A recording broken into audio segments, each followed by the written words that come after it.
Today, we are covering one woman's 10-year career in covering real estate news and what we can learn for it. Join us in just a second. Welcome to Behind the Scenes with Spyglass Realty with Ryan Rodenbeck and Matt Edwards. All right, we're back. Okay, so today we're going to cover, we're with our guest, special guest, John McCarthy, who is in for Matt Edwards. He's on an appointment right now. And I'm going to say this 3 times. JAN Buchholz. Yeah, bullshit.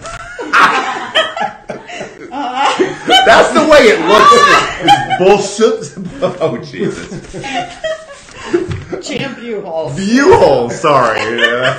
We were live. We thought we were live, and we weren't, so a little bit frazzled here. But JAN Buchholz. Buchholz. Okay. It's going to take me 10 more times to do that. I know, it's a hard name. So Jan has been a real estate reporter for the past 10 years. And 12 years. Oh, 12 years, and been a actual reporter for a long, long time, okay? And we're going to go into what she learned in the past 6 years in Austin, and then, several years before that in Phoenix and Denver. Before we do, if you are watching this on YouTube and you like what you see, click the like button and subscribe for future broadcasts. If you are watching this on Facebook, click hi in the comments and you will be subscribed to future broadcasts. Actually, did you set up the Manny chat? Yes. Okay, good job. All right. So I've known Jan for a long time. She did a story about my wife and I, how we had kind of gentrified a street in East Austin.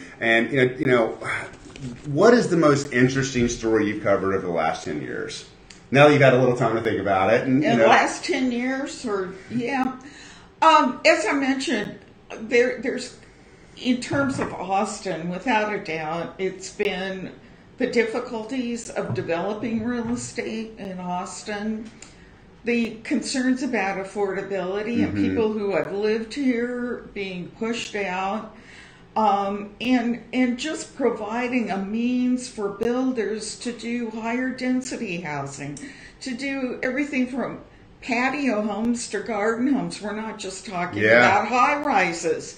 We're talking about product types that are very difficult, if not impossible, to develop. Yeah. But they will help mitigate these huge prices. Yeah, and there's been articles coming out about, and it's starting to really shine the true light on it. Is it like we're a very liberal town, okay?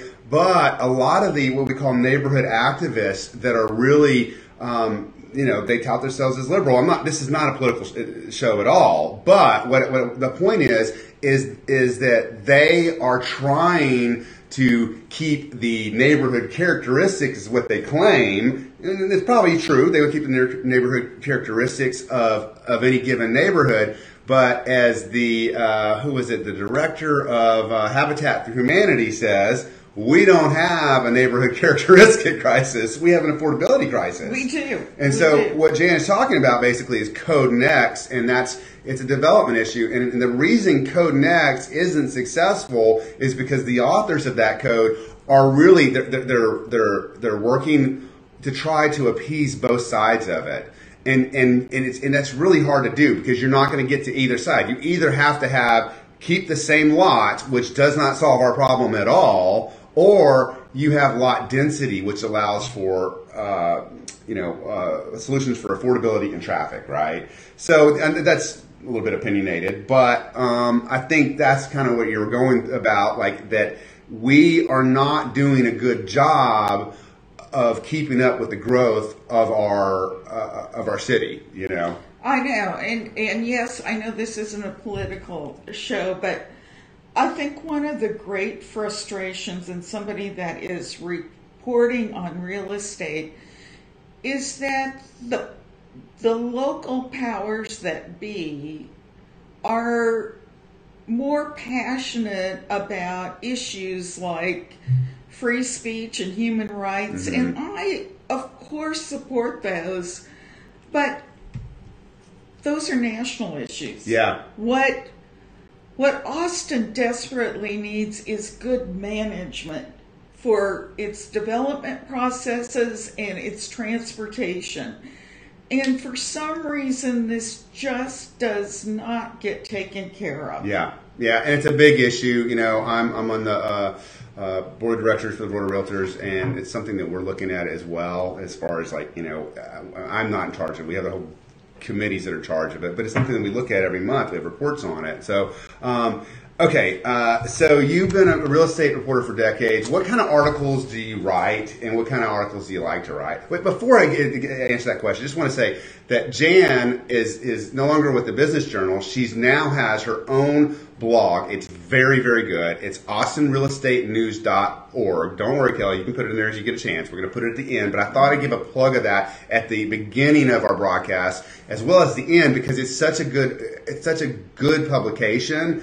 And that when I ask you about what you like to write about, like, and when I see the way you write, it really shows what I think your answer is. So, yeah, I'm a storyteller more than anything, and that's what I brought to real estate, which traditionally in daily papers and even with some business publications has kind of been the breaking news, the big developments, financial aspects.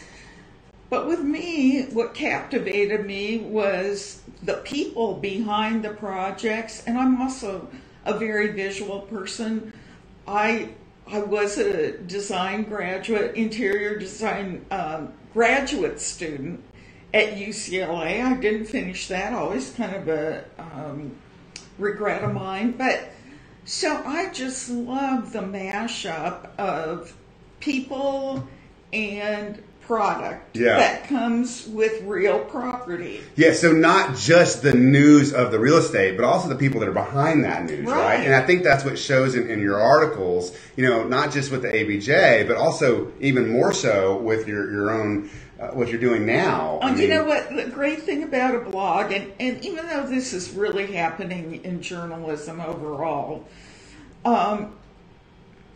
opinions are seeping in. Yeah. And at least now with a blog, I can say, hey, I'm a blog. I'm not professing to be totally objective. I want to be factual. I want to be accurate. If I have misinformation, I'm going to correct it. But I'm also going to throw in my 2 cents worth. Sure. Because I think there's so much to be said in Austin, particularly. There may not be a city in the whole U.S. that has gone through a larger transformation in a shorter amount of time. Yeah, and I think what you capture in your writings, which is the true essence of Austin, in my opinion, is the entrepreneurial spirit. Absolutely. You know, I mean, I see. You know, I think I've read just everything you posted, and it's been, you know, I love the fact that you focus not just on the product, the news, but also the people, because that's where the real story is. And Austin's such a great city for these startups, you know, and I'm not just talking tech startups or real estate startups. And I think it's just a breath of fresh air getting to know the people behind the brand. You know? Absolutely. Yeah. And there's so many new people and there's so many young people.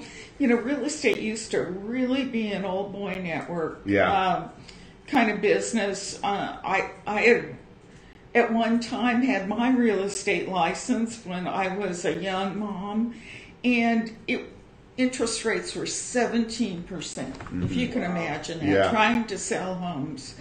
And so when that was such a hard situation, I wanted to get into commercial real estate. Yeah. And I was told by a broker in Denver, forget it, women cannot do commercial real estate.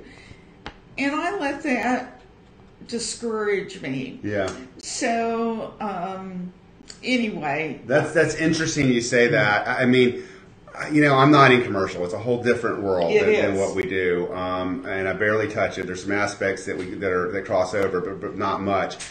You know, I know a few commercial brokers. I've only met like 1 or 2, you know, female brokers. But I will tell you this: in residential real estate, women are, it's, you know, maybe I think that it's either even, or maybe women are just doing a little bit better. And on the national scene, because I'm very networked, and some of the biggest brokers around the nation that I know that I'm friends with are female, and they just kill it. You know, it was more open to women, but it is a tough business. So anyone who succeeds in it, wow, my hat's off to you. I know how tough it is. Yeah.